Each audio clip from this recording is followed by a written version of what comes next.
So right here, looking at his forehand, we notice that he drops the head of the racket using his wrist.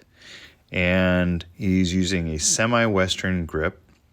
And then as he drops the racket down with his arm at this point, so remember it initiated with his wrist, then his arm, but he still has that wrist flexion adding to the racket coming down.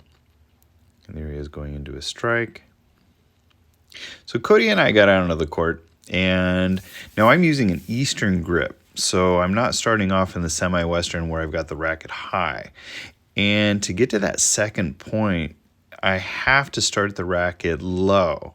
But you're going to see here as I turn, here's that point. My wrist has dropped the head of the racket. Very different from what I'm used to.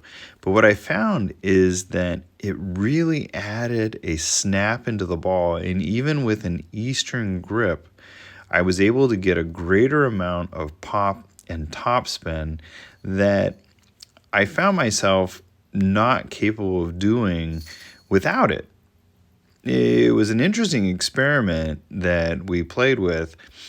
Again, getting to that point where the racket head is down and dropping it using the wrist in a wrist flexion position, something I've never really advocated the students that I'm working with in the club level. But here playing around with it, it was quite fun. And that's the position I tried to get into right here, getting into it earlier with the Eastern, and then pulling the trigger and getting a nice snap on the ball.